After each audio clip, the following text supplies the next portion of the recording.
All right, we're off and running on the Krueger Show, July the 23rd, 2024. Raj in the house wearing his Aiyuk shirt.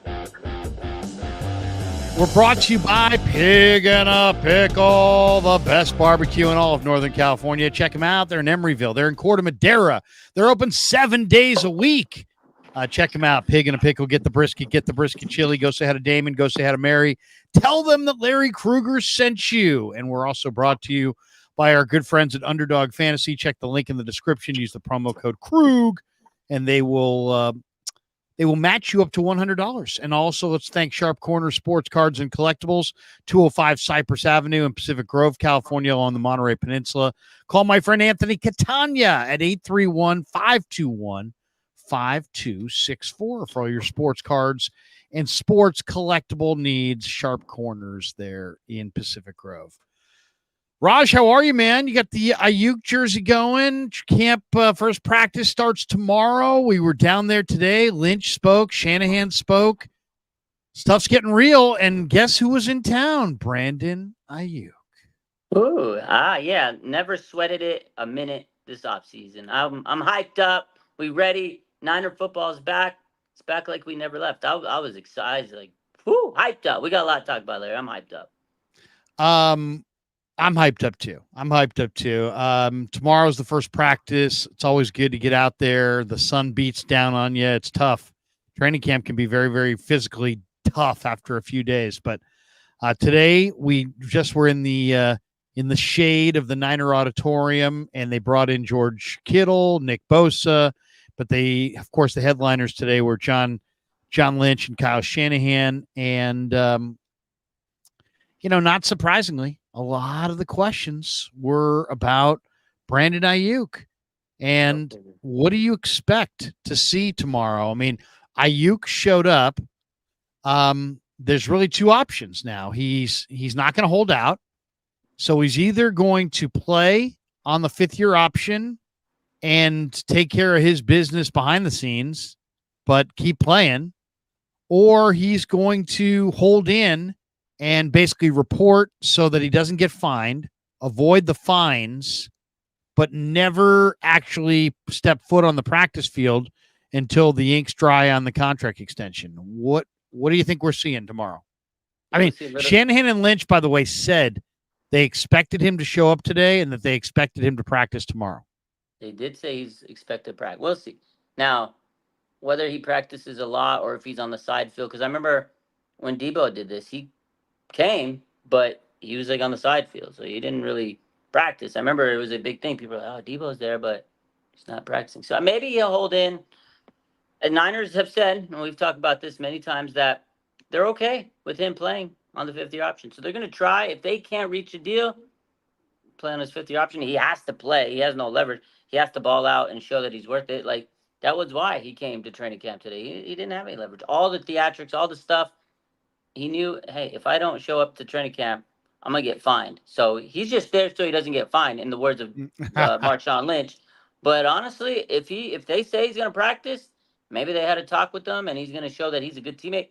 At the end of the day, Brandon Aiyuk's a good teammate, and I think he's proving that. Like, hey, I'm going to be there. I want to be there with my boys.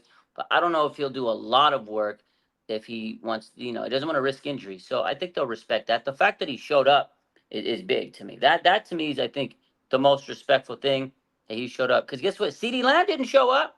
Brandon Aiyuk trying to get the contract, he showed up. So I think Niners, whether they, really want him to or not, I don't think they're going to be mad if he doesn't really practice. But I think they're going to try to hammer this out in the next couple of weeks. They talked about how, sometimes it takes them a long time because everybody's situation is different, and they're not going to sit there and change the way they negotiate the contracts. They've been doing it for years. And I like one thing what George Kittle said. He says what Richard Sherman told him. He's like, it's like getting braces. Sucks when you have them. Sucks when you're going through the contract extension. When it's over, you forget about it. At the end of the day, once Brandon Aiyuk gets his money and everybody figures it out and cooler heads prevail, we're all going to be excited. We're going to be happy for Brandon, and we're going to move on. And I think the Niners know that. Let's hear from Shanahan himself. Here is Shanahan. He was asked about concerns that he may have about Aiyuk here. Here's Shanahan from earlier today. It'd be nice if we could hear it. There you go. It's a better cut when you can hear what he's saying. Trust me. Are you concerned that this could happen with Aiyuk or anybody, but specifically Aiyuk? Anytime don't get a practice like you're used to, and the NFL season's real hard. So anytime you don't really get prepared the right way in training camp, it's a challenge for all those players. And the tons of players have gone through it. Some have bigger challenges than others. Each one's different. I don't remember Debo missing much. I think we got him done the first couple of days, from what I remember. Bosa just, the way a D lineman is, I think is a little bit different. But then getting in football shape, no matter how hard you work out, it's tough. It's tough to catch up throughout the season. So both of those guys have their individual experiences with it. It never helps, but it's something that's not a new thing. It's something you got to deal with.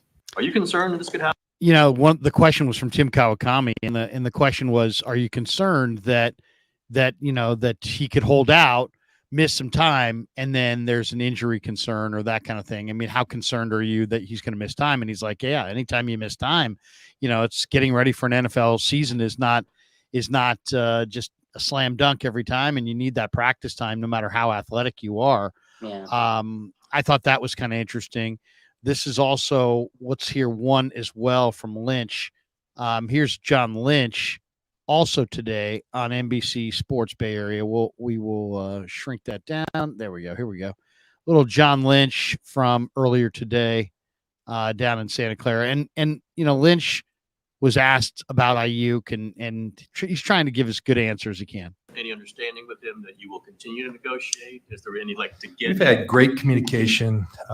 We started this really early. We made it a priority to try to get done. We've had excellent communication throughout. Really don't want to characterize. We haven't been able to, and that's a shame. But Brandon's a big part of our team, and we expect that he will be this year. Is there a possibility that you do some sort of restructuring like you did with Raheem Mostert back in the past? Everything's a possibility. We not gonna get into negotiations, and as Kyle says, there's no absolutes. So we're open to anything, and like I said, Brandon's a big part of this team, and we expect that he will be going forward. Do you know yet whether he'll practice once he reports, or whether there'll be We expect all our players to practice. John, last year you gave us an absolute that Bosa would not be traded. Would you make that same statement about Brandon? Well, Kyle and I always, we kind of, I did say that with Bosa, and I felt that way, but I think again, no absolutes there. Whoa. We fully intend on Brandon being a Niner moving forward. We're always open to listen to things. But like I said, we expect Brandon to be an integral part of our team like he has been, and excited about that. There you go. So Good question, what do you Larry. think, Raj? I mean, I threw that in there. I knew I asked the question last year about Bosa. I mean, and it was like, hey, John, is there any chance that you would trade Nick? And before I could even get to the Bosa, he's like, no, absolutely not. Put it right there. We're not going to trade him. Absolutely not. And this time, as he said, there are no absolutes. There are no absolutes. So they want BA, but it was funny. Later in the presser, Lynch was asked, do you have a deadline? Do you have a deadline set? And he's like, yeah, my deadline for getting this done is yesterday. You know, in other words, I want to get this done. But it was also kind of a comical way to avoid answering the question. Mm-hmm. And the question could have been answered with a detail like, the 9th of September, whatever it is. Or it could have been, yes, we have a deadline, or no, we don't have a deadline. Or, you know what I mean? Instead, he kind of dodged because he didn't want to answer the question. But when he came out and said to me, there are no absolutes, I think what he's saying there is we don't know where this is going to go. We're not planning on budging. We don't know if his side is planning on budging, and we don't know who's going to pick up the phone and what they're going to offer. And it sounds like they're fielding those calls, and they're going to listen to all those calls. And then while they're not shopping him, it was clear. I mean, he had an ability right then and there to be like, nope, we are not trading Brandon Aiyuk. And he said there are no absolutes. So The other thing I thought was interesting was when Shanahan was asked about how does he have a good relationship with the players. He says, I have a lot of love for BA, but that can only help so much. At the end of the day, it's a business. Mhm. I think he pretty much said that. I don't know if I might have paraphrased the last sentence there, but so I mean, it's like they want him. They obviously much prefer him to have him on the team, Mhm. but it doesn't sound like they've like positioned themselves to not fold, to not budge. So if he doesn't give in and people start calling, it'll be interesting to see where it goes. Let's just say that. I don't think it's like last year. It's not Bosa. No, it's not Bosa, but I think they've pretty much reiterated this throughout the offseason. Like Kyle said, and John, mainly John, he's, people want to say he's not true to his word. He said this all offseason. He said, look, probably play him on the 5th-year option if we can't figure it out. It's going to happen if they don't figure it out. Next year, they got the franchise tag. So it's not like they're not sitting desperate there and they're not desperate. So yeah, they love the guy. They know he's great. They know there's not a lot of better receivers out there. But if somebody comes knocking on the door and the deal is too good to be true, take it. But they know they're not going to trade it because they don't think that deal is going to come. But you can't sit there and guarantee it because you never know. Because what you mentioned is, they've been stuck on their offer since apparently March, according to these reports lately, since Schefter and everybody the other day. And Brandon Aiyuk wants more money, right? Another couple weeks has passed and everything, and nobody's budged. So if the Niners ain't going to cave, BA's not going to cave, we're going to be stuck at this 5th-year option, play it out next year, they franchise type. So they're not stressing and saying, oh, we have to pay him. So that's where the Niners come from. But at the end of the day, it was a good thing that he showed up. I was surprised that he showed up there. I was preparing for him. Breaking news, Brandon Aiyuk doesn't show up to training camp like CeeDee Lamb. And he showed up. I was like, there you go. Well, I mean, the first step in the right direction. The other thing that nobody talks about, and we didn't ask Lynch about it today, and we probably should have, is last year they forgave any fines that Nick Bosa incurred because of due to his holdout. Yeah, they have made no such assurances to Brandon Aiyuk. And maybe he's just like, you know what? I'm showing up because there's no way in hell they're going to take my money. Yeah. And I'm showing up. I'm not going to go out there and risk getting paralyzed. I'm not going to risk injury, but I'm showing up and they're not going to be able to find me. So I'm glad that he showed up. I'll say this. If you said to me, what are you hoping for tomorrow? I hope he practices, because to me, if he practices, you got to pay him. Mm-hmm. You know what I mean? 30 million? You paying him 30 million because he went to practice? We talk about practice, Larry. Okay, here's the thing. Here's the thing on the 30 million. I am paying him. And here's why I'm paying him. Because the 49ers run the ball more than any team in pro football. They pass the ball the least of any team in pro football. Okay? He's their number one receiver. They also play at the 28th slowest pace out of 32 teams in the league. This guy blocks like a vengeance in the run game. Is a selfless player who does not camp out at his locker, win, lose, or draw, and say, me. It's all about me. I need the ball. Brock's an idiot. This Shanahan's an idiot. All these, JJ's not me. Debo's not me. He's not this guy. That isn't who he is. This guy shows up. He blocks in the run game. He plays in an offense that plays at the 3rd or 4th slowest pace in the entire league. He plays on an offense that has 5 other good weapons. And he plays on an offense that runs the ball more than any team in football. And he's a great blocker in the run game. So let's count the number of ways this guy's stats are muted. His stats are muted because there's so many weapons. His stats are muted because they run the ball so damn much. His stats are muted because not only is he a great, player in the pass game, but he's a dominating run blocker. So he gives you a ton. So there's multiple reasons this guy's numbers have been muted, and pace is a big one, man. When you play a slower pace, Go look at NBA teams that play fast paces and what they score compared to teams that play slower paces. The pace determines so much about the stats. And if you play a breakneck pace, you're going to have glowing offensive stats. He had a 1,300-yard season. He did it efficiently. He blocked in the run game. He's not a diva. They play a slow pace. I mean, to me, there's like 9 reasons to pay this guy. He's been healthy. He's missed like 3 games. So he's not a diva. He's awesome in the run game. You run the ball a ton. You play a slow pace. His numbers are awesome as far as efficiency. They're just not awesome when you look at them in totality.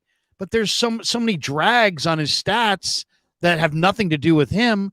I feel like you're almost obligated to pay him. If you're gonna run the ball as much as they do, and you're gonna play that slow a pace, and you've got a receiver that efficiently went for 1,300 plus yards, you need to pay him.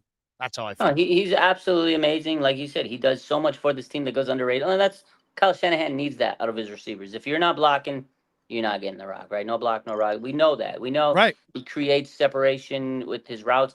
He creates running legs. He's a great receiver. He's very efficient. But at the same time, the Niners, they're going into this negotiation saying, yeah, you know what? We have Kittle, we have Debo, we have CMC, we have Jennings. Go try to get these stats on another team. We do have the running game that gives you opportunities, and there's lanes for you. You know, there's less distraction. You know, there's less pressure on you. You can go and get single coverage. You go to another team and be double, triple. I'm not saying he can't handle it. I'm not saying he's not going to put up stats on another team. You can get 150 targets. You'll probably rope up the stats like CeeDee Lamb, whatever. I'm not saying he can't, but that's what the 49ers are going to go into this negotiation and say, hey, look, we get all that, BA, but you're also on a fantastic team. Could you put these stats up on another team? And that's where I think Brandon Aiyuk, looking back, peeling back through all this stuff, I was like, a lot of people are calling him a diva. And I, through the last couple of weeks, I was like, I don't agree with Brandon Aiyuk's doing. He's young. And one thing that was said today I can't remember who said it, but I was listening and I thought about it. I was like, that's right. Because BA is usually very quiet. I think it was Cam Inman. I was listening to him on Tracy Sandler's show. He's a very quiet guy. You've talked to him. He's very reserved, mild-mannered type of guy. He doesn't rock the boat. You just mentioned it in what you said. But, this is his first time he's had that contract extension. The first time he's got to, explore himself and show who he is. And you know what? You want to have a little fun. You want to go out there and make documentaries. So, yeah, he did the social media stuff. It's all going to be fun and games when it's all said and done. But he also wants to put his value out there and his worth, and he wants to test the waters. And maybe another team is calling him and said, we can make you the top dog, the top chef, Aiyuk. He wants to be kind of courted. Maybe he wanted to feel like that guy and just feel like, you know what? I'm this guy. I'm good. I want all the attention because wide receivers, they're alphas. He wanted that attention. So maybe that's what it was. And then today he came home, and now they're going to try to figure it out. Again, he may hold in, which is very possible. I think it's very likely. But at the end of the day, I think Brandon Aiyuk had to go through this process because everybody processes, contract extension is different. But again, I think the 49ers would probably come to him and say, hey, look, that's all fine and dandy, Aiyuk, but try to put these stats up on another team. That's, I think, where they're at. Niner Gang H says, Larry, you said wait and see what the rookies have. Do you still feel that way? I was just talking about it from the Niner perspective. Like, why do I want to pay Brandon Aiyuk epic money when there's no urgency to do so? To pay him right now would be doing him a solid, but you don't have to pay him right now. And maybe right now would be great timing for the Niners, but I kind of see it as bad timing. Why? Because you don't know what Pearsall is yet, and you don't know what Cowing is yet.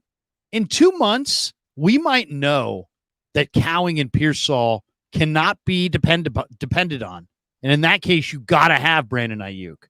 But if you have to make the decision right now, well, now you can't make as informed a decision as you would in 2 months.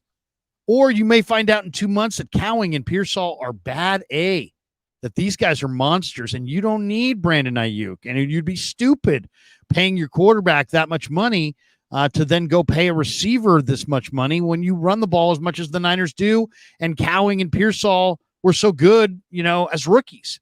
So in a way, my argument is that in the Niners' best interest It's to let him play on the 5th-year option. It's I to think so. make him wait. I mean, I think that's in the Niners' best interest. So the other one is, we've got Tammy McDaniel in here. Hey, Tammy. She says, Larry, there is cap. The Niners can't afford to pay 2 wide receivers big bucks when Purdy payday is coming. Well, it doesn't sound, and that's the other thing. I mean, it's like, if you pay Aiyuk, you now are making a decision on the future of Debo as well, just because she's probably right, and you can't afford Debo and Aiyuk. So not only with signing up Aiyuk, you're doing so before you know what Cowing is, what Pearsall is. You're also kind of making sure that Debo's at the end with the Niners. And what if Debo comes out and outplays Aiyuk this year? What if Aiyuk misses camp and pulls a hammy and is active and shows up and they sign a contract, but he isn't that good and Debo outplays him? And now you've got to get rid of Debo at the end of the year. That could play poorly in the locker room if Debo has this awesome year and you have to get rid of him because you've painted yourself into a corner. The bottom line is it's the NFL in 2024. You cannot pay everybody. So you have to prioritize who you pay, and you got to make decisions. And it's sometimes you have all the information. Sometimes you're armed with very little. I did think it was interesting that Lynch said he would not guarantee that Aiyuk would not be traded, but I just think they want to keep their options open. If Pearsall's great, if Cowing's great, if Debo's great, if Aiyuk is just absolutely adamant he doesn't want to be here, it starts to get ugly. Other teams start making attractive offers. I think they want the flexibility to do what they want to do. Now, Ricky Pearsall starts on the NFI list with the hammy injury. Raj, how concerned are you on a different – let's put Aiyuk aside for a second. Let's just talk Pearsall. How concerned are you about his durability? He's been in the blue jersey the entire offseason, and now he's going to miss, it sounds like, 4 days of practice with the hamstring injury. For those wondering, why is it NFI and not PUP for Pearsall? Because he hurt the hamstring away from the facility. So when you're hurt away from the facility, it's grouped under the non-football injury list. It really doesn't mean it's all the same. It's really all the same. But what do you think, Raj? Are you concerned about the durability of Pearsall? That's a tough question. So first and foremost, I'm going to say it right now, I'm not happy that he's injured. I know they say it's minor. I know they say he'll miss 4 games. This is a hamstring injury, Larry. Hamstring injuries for wide receivers can linger. They can become very serious. It could be something that comes up later in the season. Now, I hope it doesn't. Knock on wood, it doesn't. And I saw he's training his butt off this offseason, but I think maybe he overtrained. Maybe he saw the news like, BA, he might not be there. He's holding out, whatever. I got to make a good, impression on Kyle. Because the thing is, wide receivers in Kyle's system, they take a long time to develop. They got to take, you got to block. You got to be able to do all the stuff we just talked about with Aiyuk. So I feel like there was a lot of pressure on him. This is the first round pick this team has had a long time, 3 years. So I feel like it's a lot of pressure on Ricky P. A lot of pressure on Slick Rick. Now, I like the kid. I love his film. He hasn't stepped foot on the NFL, field. And now first training camp, coming in a little injured. It's not a good sign. Now, I get it. It's supposed to be minor. But to me, as a physical therapist, hamstring injuries, they're never minor. It's not a minor hamstring injury. There's nothing minor about a hamstring injury. So hopefully it truly is a minor thing and they nipped it in the bud. They're like, we just want to be precautionary and be very cautious and safe. Maybe that's the case. But he did do a lot of training off the field. And maybe that's probably where he did, because he's running it up. He was cutting it up. He was doing all this training. Maybe he overworked himself, pulled his hamstring. I don't want to say he's not durable. I just think he needs to be a little bit more safe, because if you overstrain yourself in the NFL, you're going to miss a long portion of the game. Look at Justin Jefferson last year. This guy, best receiver in the league, blew his hamstring out. He couldn't play, but that guy was built different. He really came back. He didn't have to. His team was kind of on the outskirts. But Ricky Pearsall has a lot to prove. A lot of people have said, they're going to get rid of Debo next year because of Ricky P. They might not sign Aiyuk. It's a lot of pressure on this guy. So at the end of the day, hamstring injury better not be serious, because they're counting on him a lot. First round pick in 3 years, Larry. A lot of pressure. I think it's a serious thing. I'm not a fan of it. Pearsall needs to do yoga, I guess. Yeah. From somebody who's calling themselves you. Okay, a couple quick from the chat here. Chris Hansen says, "Where's Wayne Breezy?" Breezy's in Connecticut, and Breezy and I streamed on Wednesdays at 5 o'clock Eastern for like 6-8 months, and then 5 o'clock Eastern became a bad time for me, and we had to stop doing it. But we will be streaming again with Breezy, hopefully. And if you see Breezy, tell him Krug said hi. And then William Roberts says, "I wish we drafted Xavier Legette over Pearsall." I admit, what can I say? I personally agree that I kind of like Legette more than Pearsall, and I'll stay with that. He's just big, strong, fast. To me, Legette is raw, but Legette's got, a lot of Deebo Samuel on a 230-pound frame. And I would have loved to have seen, with 4.3 speed, I would have loved to have seen Legette and everything he is physically in this Niner offense. But I do agree that Pearsall's more ready to contribute right away. But I like the upside of Xavier Legette, and I wanted him. All right. One of the discussions that's always prevalent this time of year, who's on the roster bubble? And I read an article today about 3 Niners that they're considering on the roster bubble. And I'll just give you the name, and you tell me if he makes it or if he's moving on. Okay. Ambry Thomas. He had a nice little bounce back year in 2013. He came into the lineup in the Jacksonville game in week 10. He played 86 total snaps prior to that. Played 46 snaps. He had an on and off role leading to the Super Bowl, where he only logged 1 snap in the Super Bowl. He had the playoff clinching interception against the Rams in 2021, and then it kind of fell apart. I mean, he's been very inconsistent. Niners took him in the 3rd round. They've added a number of young players, both in free agency and the draft, at the corner. Ambry Thomas, what do you think? Is he on the bubble? Is he going to make the roster? Is he going to miss? What do you think?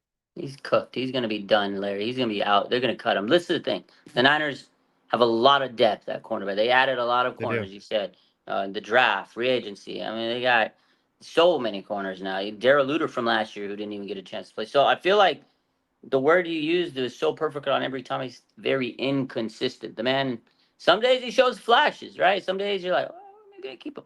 I know people want him to keep for depth. This secondary battle is going to be one of the biggest battles of the offseason. I can't see Ambry Thomas getting all the way to the end and pulling into this roster. I don't see it. There's too many good corners on this team. I mean, the rookie Renardo Green's probably going to be better than him off the bat. And this is the thing. Ambry Thomas just doesn't practice well. If you've been to all the training camps and you watch it, Ambry Thomas, sometimes you're scratching your head. The other thing, last year, he's pretty athletic, though. He's in a lot of ways, he's the physical prototype. He's just very inconsistent on the field. He's very inconsistent. And you know what? Again, there's a lot of corners to compete with. I just don't see him beating out with some of those guys. And last year, my last point, Steve Wilks was his guy. Steve Wilks saved him. Steve Wilks isn't walking through those doors this year, Larry, so he's gone. He gone. Is that what you're saying? Yeah, he gone. Oh, wow. All right. We'll stay at corner. Samuel Womack. Womack started at times in 2022. He was the Niners' primary nickel corner. And then last year, or by the end of 2022, he was only on special teams. I like him. He's a good kid. He's a 3rd-year corner from Toledo. This is a really talented player who's going to face some serious competition for his roster spot. Yeah. He's allowed 17 catches on 23 attempts in his career. It's in a limited number of snaps. He had 7 defensive stops and registered an 85.3 tackling grade, according to PFF, which speaks to his tackling acumen. That's a pretty good tackling grade. I like Womack. I think Womack, if they cut Womack, I guarantee you, the same way I guarantee you that Deshaun Jameson was going somewhere else and was going to play and play well. He went to Carolina, had a nice year. If they can't figure out how to get Womack a roster spot and how to keep him on the field, somebody else will, and it's going to be the Niners' loss. This guy's a good NFL caliber corner. They just can't coach him up and get him out there. I mean, it's just, my goodness, how do you quit on a kid with this kind of athleticism and talent? Good player, very good, very talented. Injuries have hurt him, unfortunately, through his first 2 years. Again, depth is going to be crazy at cornerback. The competition, it's going to be very close on Womack. I think they can afford. I feel like he'll be on the practice squad when it's all said and done. But I see what you're saying. He's talented. where if they cut him, somebody might add him onto their roster. I could see that, but I think ultimately it's going to be hard for him to make that roster. You got, Diamo Lenore and Mooney Ward. Guaranteed guys right there. Bernardo Green, that's 3. Darrell Luter probably makes it, that's 4. And then you got a battle. Yeatum. They got who's the other guy they signed? Rock Yassin, they got Rock Renardo Ya-Sin, Green. I Bernard, mean, yeah. So it's gonna be close. I think Womack could make it. It's just gonna be one of those, like, how many corners are they gonna bring? Are they gonna bring 5 or 6? Is he better than Rock Ya-Sin? Who he could be, because I think he's better younger. than Rock I think Yassin. he's better. But then, do they want a veteran over a young guy? It's gonna depend on a lot of factors. Preseason is gonna really determine some of those guys. Well, I and feel like- injuries. I mean, Lenore. I mean, okay, Mooney, Lenore, Yadam.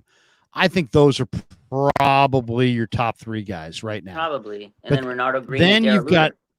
well, then you've got Womack and Renardo. So that's the top 3. Then you got Womack, Renardo Green, Ambry Thomas, Darrell Luter, Chase Lucas, Rock Yeah. Yassin. That's 6 more corners right Uh, there for I- what, 3 spots? It's going to be very close. He'll be on the bubble. If he has a good preseason, Larry, he'll make the roster. Because he could play special teams, too. He's a very good special teamer. And it also depends, is Renardo Green going to be good enough to take that slot spot, the nickel spot? So it depends. I think it'll be very close, and it's going to come down to preseason. I want him to make the roster because I think he's a very talented player. Everybody hit like and subscribe. If you hit like, more people find the show in the algorithm. If you hit subscribe and you click that notification bell every time we go live, you'll get a little notification that we're going live. You don't have to miss any of it. We got this one from the chat. Tammy McDaniel, Larry, Stephon Gilmore's out there. Would you pick him up? I wouldn't. I mean, if this were 2021, I would, but it's 3 years makes a big difference. I'm He's not like my interested age. in him. He's my age. You don't need it. He's not. I mean, that's not what I'm looking for. And first of all, they don't need a corner. They don't need a corner right now. And he wouldn't be the guy that I would pick up if I did need a corner.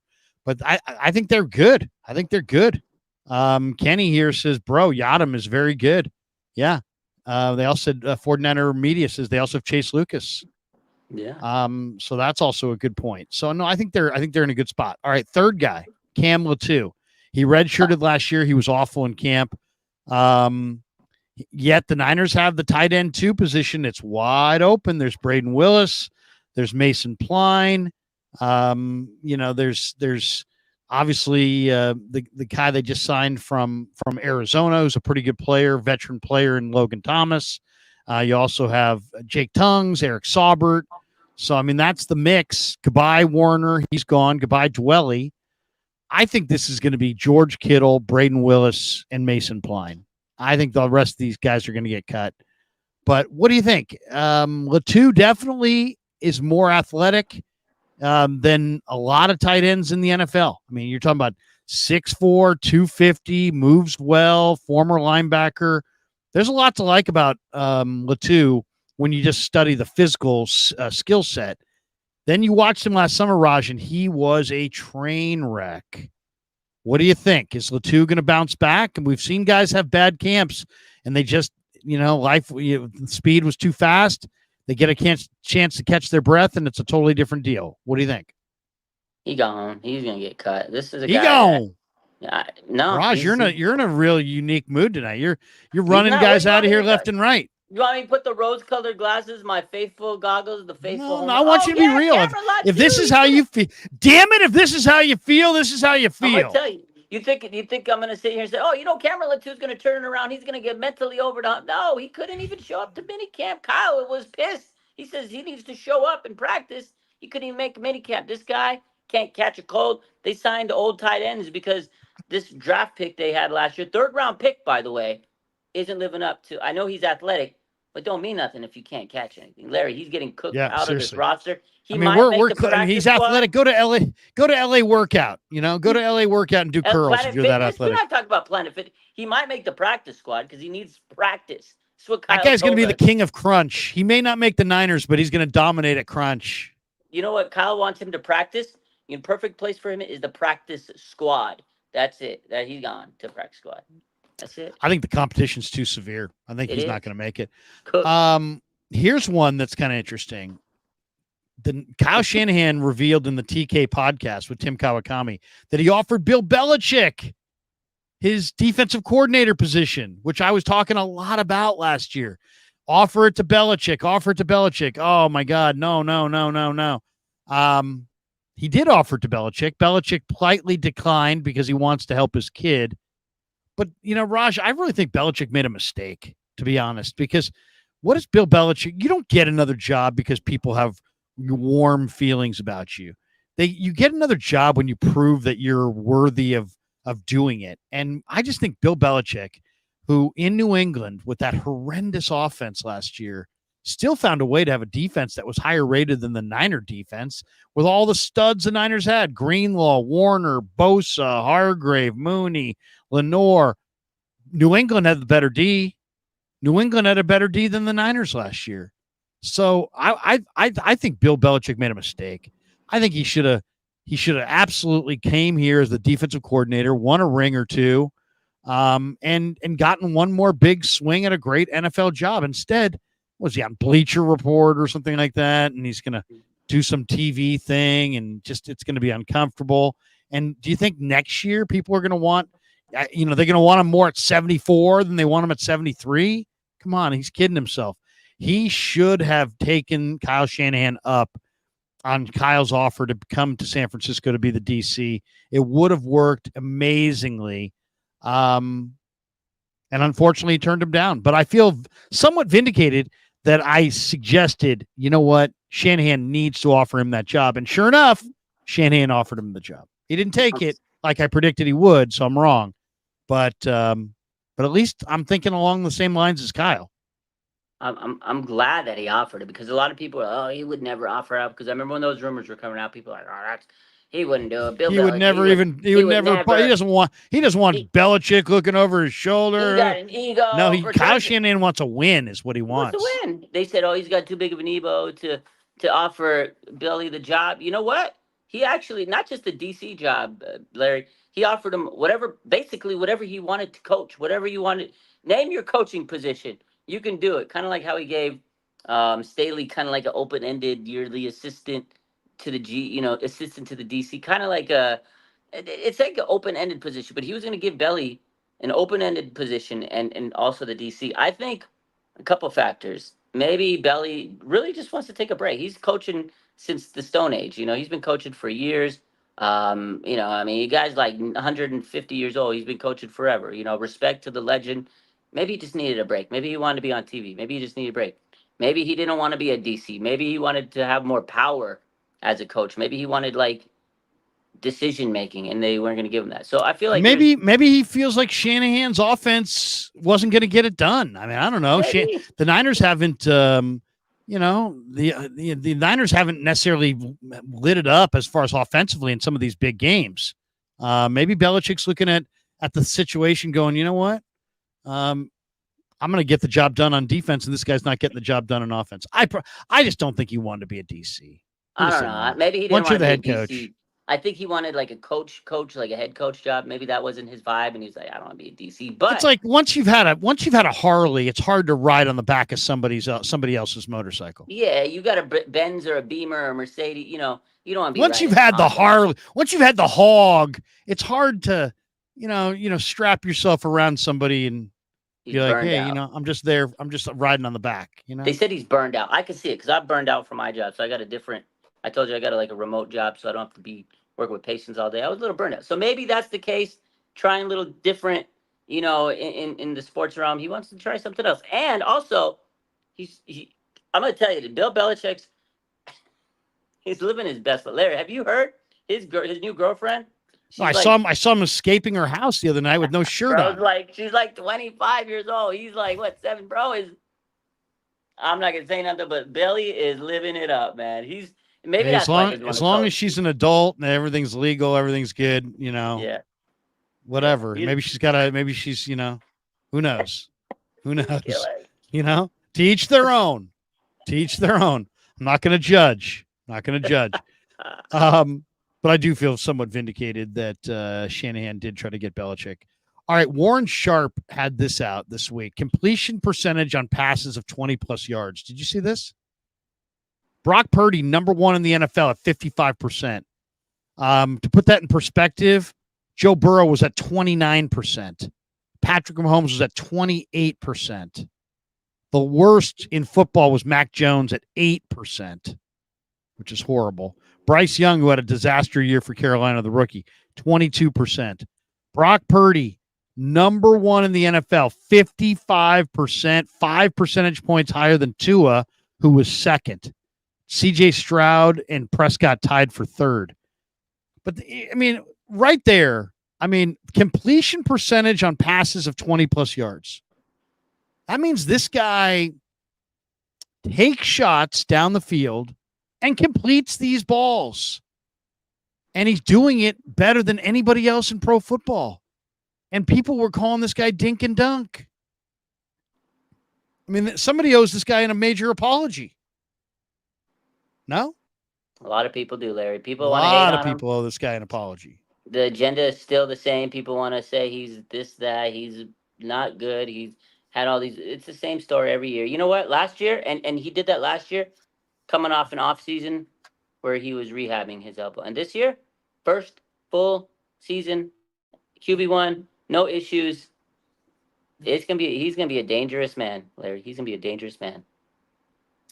I think so too. I think it's very likely that Brock Purdy is going to be significantly better this year. And you say why? Well, Yeah. he last year, first year he's stepping out of Iowa State. He goes to Jacksonville, gets a little better arm strength, goes to minicamp, looks good, goes to training camp, but he's the third string guy, fourth string guy, really. He's not slated to make the team. He pushes Nate Sudfeld off of the team, despite the fact Sudfeld had a $3 million bonus paid to him. So Niners took a $3 million hit to keep Purdy. Then the next offseason, he's got major elbow surgery, and he can watch all the film and go through the meetings, but he can't take any of it to the field. This year, he's had the meetings, the film work, and the field. And just from asking him a couple questions about Jacob Cowing, it was pretty obvious to me that they've done field work together. And then watching him in this last mini camp throw the ball to Ricky Pearsall, I mean, it's as plain as day that these guys have a good rapport already on the practice field. I mean, you're going to see it. I'll say this for every person who's going out to training camp. When Ricky Pearsall's out there, you guys are going to see that Brock Purdy's in a rhythm with Ricky Pearsall right now. I mean, I don't know if it's the fact that Brock throws with anticipation, Pearsall, can kind of free himself up in a short and intermediate area, or they've repped it enough now. But just watching the minicamp the last time around, it was really obvious that Brock Purdy and Pearsall have repped it on the field. So I expect Brock Purdy with Cowing, who's now a downfield guy, Pearsall, who's another chain mover, and all these other weapons, plus a good running game. I expect Purdy to have his best year. I think Brock Purdy is going to come out and have 30-plus touchdowns, under 10 picks, complete 70% of his passes, and lead the Niners to double-digit wins and a playoff berth and another trip to the Super Bowl. I think that's what I think we're getting this year. There you go. Hey, you know what? Hey, at the end of the day, he executes the offense. He does it at a high level. He does throw the ball. People don't give him credit for it. And stats are there. Stats don't lie. But, hey, this year he's going to keep doing it. And, again, Kyle Shanahan today, they asked him, full year of Brock Purdy not having to rehab. And, like you said, his first year he was undrafted, almost undrafted, last pick in the draft. And he had to beat out Sudfeld, who not a lot of people thought, because he was getting paid the big contract, guaranteed money. And now this year, Kyle was like, I can't wait. We've seen the film. Now we get to go out there and rip it together. You could tell Kyle's excited, man. He hasn't really had his franchise quarterback in training camp. This is his first year. Jimmy gave him headaches. We saw the receiver. Saw how Devontae Adams looked at Jimmy out there. Can you imagine the headaches Kyle had in training camp with Jimmy? And that really, you got to give Kyle a lot of credit, because here's the thing. When we had that man at quarterback, he made him look like a decent quarterback. People said, oh, Jimmy, because there was a lot of people that loved him, the Jimmy truthers. And it was Kyle that masked him. And now you got Brock out there. I think he's going to have a hell of a season. He doesn't have to worry about all the mental stress of rehabbing. He's going to go out there and just know he can go out there and play good and be better and work on his craft. He got stronger. He looks like he's been chiseling his body. He looks jacked. I'm so ready for another MVP caliber season from Brock Purdy. I'm ready for it. I'm ready. Last topic. The Eagles traded Hassan Reddick to the Jets. Hassan Reddick wanted a new deal. He got traded from the Eagles to the Jets. He's not showing up to Jets camp. I don't know if you're familiar with the story, but Reddick has no-showed the Jets. And there's a lot of talk that they're going to trade Reddick, who's got a $14 million contract for this year. What do you think, Raj? I mean, if you said to me, major areas, what are you concerned about? Let's talk about, we're on the eve of camp. What are we actually concerned about with the 49ers? Okay. To me, there's real concerns and fake concerns. Fake concern, Brock Purdy. Not concerned. I'm not concerned at all about Brock Purdy. I know Brock Purdy's going to play really, really well. What's a real concern is the run defense. How good's the run defense? And to me, real concerns, fake concerns, it's, you know what I mean? It's hard to say, a lot of a fake concern for me is the cornerback play. I like the depth they have at corner. I think it's really, really good. The real concern is you lost Dre Greenlaw, and is Devondre Campbell good enough? But Hassan Reddick, I hear a real concern for me is that the Niners need 5 defensive ends to get through this season. And they have Leonard Floyd, Nick Bosa, Yatir Gross-Matos. They have 3. Then they have Drake Jackson still not practicing. I mean, this guy was out from week 6 last year. He's still not practicing from the knee. And then Robert Beal was, great athlete at Georgia, but he hasn't done a whole lot either at Georgia or with the Niners. They need those 2 guys to ball out. Though that's defensive end 4 and 5. You need 5 defensive ends. So if these guys are not up to it, what do you think? Would you, the Niners have cap room. Would you trade a conditional, day 2 pick, 3rd round pick, 4th round pick to the Jets and try to get Hassan Reddick, or, coming off the edge and add him to your mix? Because to me, edge rusher is one of the 2 or 3 most important questions I have. Yeah, absolutely. I know people question his character and he's a nutcase, whatever. Hey, look, we're trying to win football games. We're trying to win a damn Super Bowl, Larry. I'm fired up tonight, if you can't tell. So here's the thing. Is Hassan Reddick a little off? Is that he's a little nutcase? The Eagles gave up on him because he's a little nut. But hey, he's a good player. We need depth. Drake Jackson had off-season knee surgery. The guy's cooked. He's not gonna. I'm sorry. I love Drake. He's not gonna do much. He's cooked. You don't think he's gonna play it all this year? Come on, he could barely play last year. He could barely play his first year. I mean, I'm not saying you're wrong. I'm just coming off a patellar disappointed to hear it.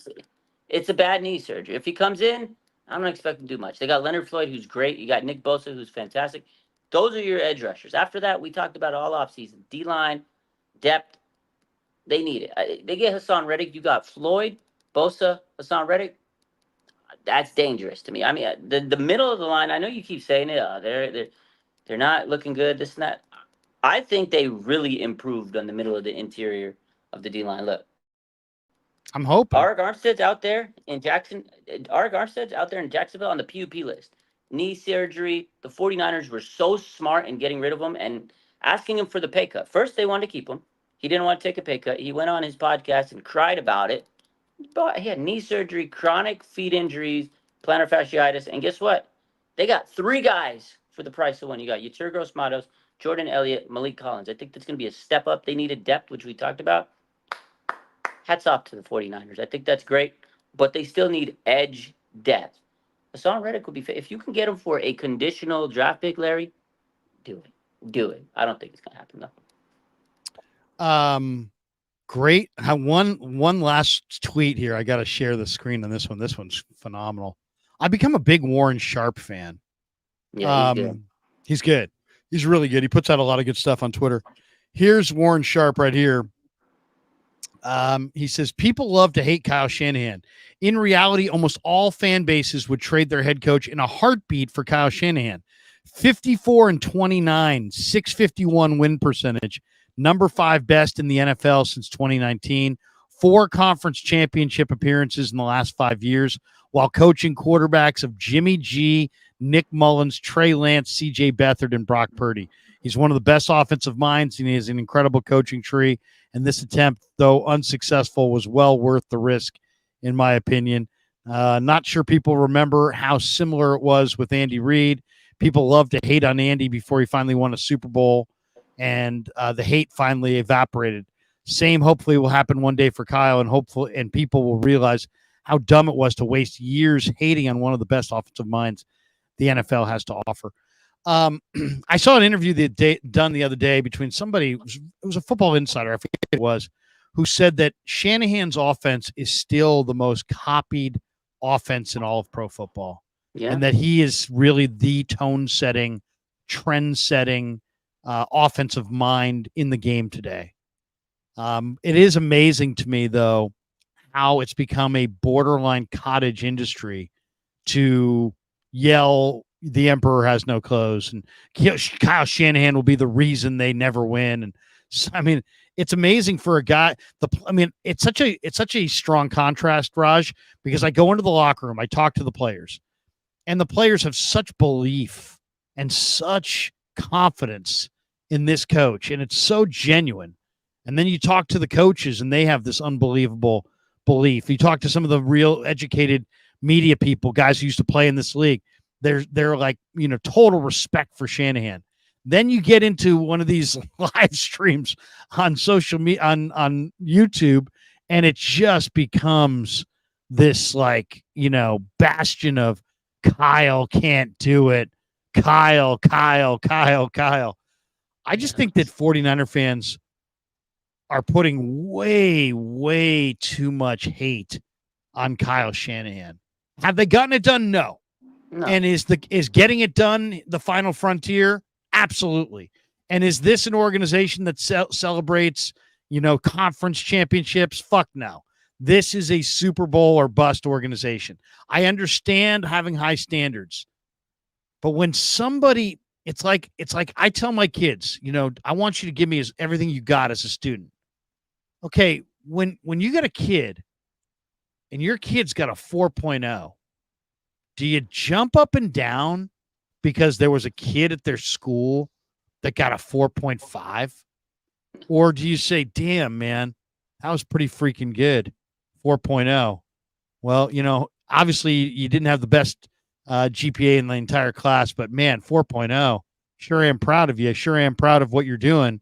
Man, a lot of good things coming from you right now. Instead, it's like he's got his 4.0, but because Andy Reid's sitting there with Mahomes and he's got a 4.25, suddenly Shanahan's a disaster, and he's like got him, he's one of the reasons that you haven't won. And it's like, just because somebody else is better doesn't mean that you're bad. Yeah, no, you're right. Again, Kyle, he's great. He's not without faults. I think people are critical of him, and it's very fine. It's fair. We lost a lot of NFC Championship games. We lost a lot of Super Bowls. I think the point is, okay, he might have a 4.0, but Larry, he keeps failing the biggest test of the season, of the year. I know, and you only get so many of those. Yeah, he's failing the SATs every year. So that's the problem, is he's failing the big test, and I get it. But at the same time, you take him off this team, a lot of teams would love to have him as a coach, and that's great. He's a great offensive mind. He gets his limit, big game, big pressure cooker situation. He hasn't shown that he can get past the hump, and that's what I think people are irritated at. I think he's been amazing. Scott Schendel, Larry being a fanboy again. LOL. Sorry, Larry. Thank you. Thank you, Scott. Yeah, no, he's definitely put this team in great position. Look at the roster that they've built together. Him and John Lynch, his team was in shambles after a couple, for many years before Kyle took over. Here's something I agree with. Kyle needs a time management coach. That I would agree with. Yeah. That I would agree with. Somebody, a Brad Seeley, somebody that he absolutely trusts, that knows football and can sit there and advise him. Though, you know what? Harbaugh lost his lost his, emotions and big moments, and he had Brad Seeley right there. So now that was Harbaugh. Yeah. My man Terradome. Terradome says Terradome. he's a 4.0 law student. He's still not a lawyer without the bar. I have a friend. Look at that. Look at that. Terradome's like, hey, he hasn't passed the bar. I have a friend 6 times. It took him 6 times to pass the bar. She finally did it, but she wasn't a lawyer until she passed that bar. 6 times. This test is tough. But guess what? You know what they say about the person who does the worst on the worst passing grade on the bar exam? You know what they call that guy? Still a lawyer. He's a lawyer. Yeah. Yeah. So nobody remembers that stuff. Anyway, that's going to do it for us. Raj, when do you make your first appearance? When will we see you? Are you going to be there tomorrow? Or is tomorrow's not an open practice. Thursday. Tomorrow's I'll be not there open. Thursday. Yeah, Thursday. Thursday's the first open practice. Are they going to let you guys see the practices, or is like how? Because tomorrow's a closed practice. So how's that work? You can't get any content. I'm going. What do you mean closed practice? Oh, you mean because there's no fans? Well, it's not open to the public. So yeah, it's just gonna be a regular closed. Yeah. So it's it's just the same as it would be if you guys were there. It's just you guys aren't there. So we get to watch it the same way. I want to be there. Yeah, seriously. Yeah. So I don't know why they don't open every practice, because man, the fans love it, and it's way more fun when the fans are there. It's better. Give me a media pass, Larry. Get me in. You got some pull. Come on, man. I'll say, hey, Corey, my man Raj over here is big on the IG. His shit's blowing up. Can you get him? Can you throw him some love? Let's go. Let's do it. We'll see what we can do. I need to be there on closed practices. Trey Lance Monday says we want Tanner Mordecai. Watch out for Tanner Mordecai. Yeah. 808 Niners saying, Larry, the point is Kyle never evolves and learns from his mistakes and never takes accountability. I hear you. He's not the best at questioning himself. That's for sure. All right. That is, accountability. What's the most important ability? Well, it's availability, but accountability is really close. Tim Donaghy's crew says, Krug, I'll be at practice on the 2nd. Come say hi to the crew. Absolutely will. If you see me, just yell for me. I'll come over. I'm going to yell at you, Larry. I always love rapping with the fans. Love rapping with the fans. We'll get a selfie together, Larry. We'll do a selfie. I'll say, hey, everybody, I know you don't know this. I'm Larry Krueger, but this is Raj. There you go. Maybe I'll give it up, everybody, for Raj is in the house. Raise the roof. Something like that. Don't raise the roof. This is not 1995, Larry. Whoop, there it is. They're still doing the whoop, there it is, in like the Georgia Dome and like New Orleans in the Superdome. They're still doing the whoop, there it is. Yeah, they are. They're a little backwards back there, yeah. I mean, seriously, if I have to, I'll bust out the Macarena. All right. Oh, no. Showing age right there. Macarena. Oh no. The Macarena. Remember the Macarena? Yeah. Hey, we did it. Hey, Raj. There you go. Raj, have you ever gone line dancing? I have. Oh, look at that. It's not my. It's not your cup of tea. But I've done it. If you have the most beautiful woman in the world calls, and she says, "I want to go line dancing or karaokeing," you say what? Whatever you want. I'll pick you up. Tell me when. Let's do both. If it's the most beautiful girl in the woman in the most world, beautiful girl in the world, you got to go karaoke bar or line dancing. We're doing whatever she wants. We're doing both, baby. We're doing both, girl. Chris Hansen, got to be drunk. All right, there you go. All right, that's going to do it for us. Everybody like and subscribe over at Raj's channel and give him a follow. What am I saying? He's probably got more than I do. No. But follow him on IG for sure. Follow him on YouTube. Raj, what do you got cooking the rest of the week? We got camp starting tomorrow, and you're going to be there Thursday. I'll be training camp. That's it. We there. Training camp, baby. That's it. That is going to be awesome. Yeah. For Raj, I'm Larry. I'll see you guys all at camp tomorrow. We'll see Raj down there on Thursday. Go Niners. Yeah, never met a man I've been scared of. Careful, you gon' get exactly what you asked for.